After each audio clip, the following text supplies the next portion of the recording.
Calvin Harris, Dua Lipa, Young Thug. Big show, Steve Wright in the afternoon on the air, Wednesday afternoon. A little later on, Arabella Weir with us, talking about her new BBC. Well, it's not actually new. It's on about what? I don't know, third or fourth series, Two Doors Down. We got Tim Smith and Bobby Pryor. We got Adam Porter with the news coming next. Katie Smith with the sport, the factoids, the socials, the showbiz, and much more on The Big Show.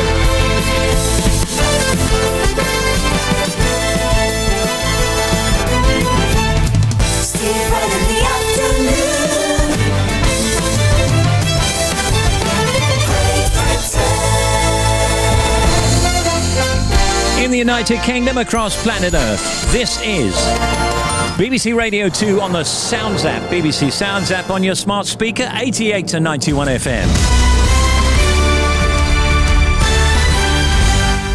BBC News at 4 o'clock. This is Adam Porter. The Housing Secretary Michael Gove has told the Prime Minister he must step down.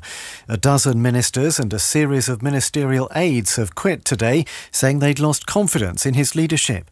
Paul Holmes, the Conservative MP for Eastleigh, resigned from his position as a Home Office aide in May because of the parties held in lockdown during national lockdown. He says Mr Johnson must go for the good of the nation. The message from my colleagues, and certainly from me, as I said yesterday, is that it's time now for fresh leadership, because the people of this country deserve a government that is tackling the issues, the international crisis, the cost of living. We don't need these sideshows. Time's up for the Prime Minister, and he now needs to accept that that time is up and he does need to resign. Tory MPs have expressed concern that the party's reputation could be damaged if Mr Johnson clings on. Voters in High Peak in Derbyshire swung to the Conservatives from Labour at the general election in 2019.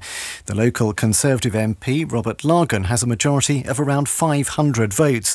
These constituents told the BBC it was time for the Prime Minister to go. There's just too many lies coming out of his mouth.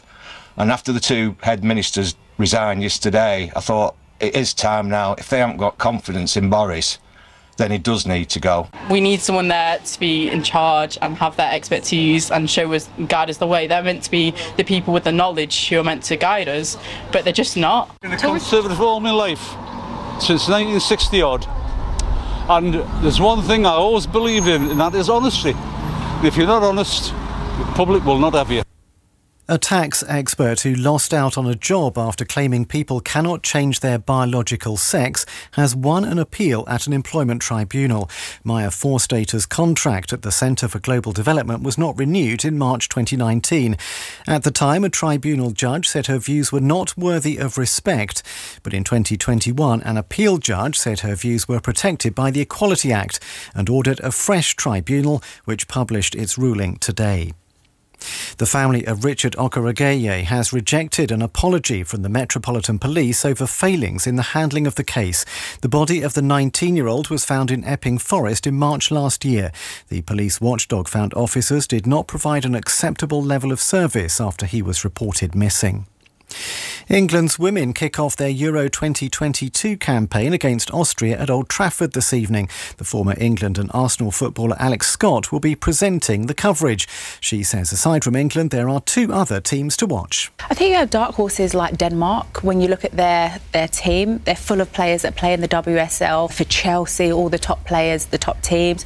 You've got Norway as well. That opening game that Northern Ireland face against Norway, Ada Hegerberg coming back into the national team after, fighting for equality in that team. And she's one of the best players in the world, so to see her back playing at this level is going to be great.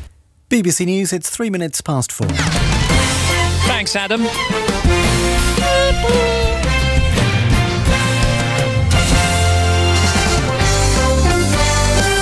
Sport now, here's Katie Smith.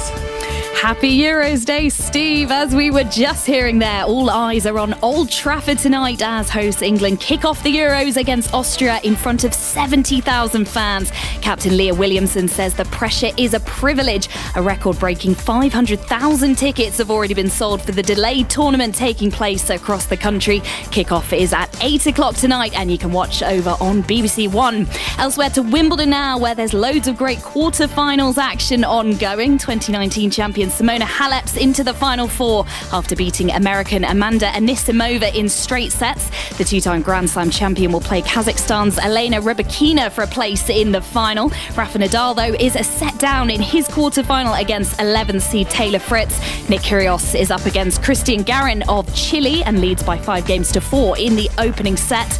And triathlon's become the first British sport to establish a new open category which transgender athletes will compete in.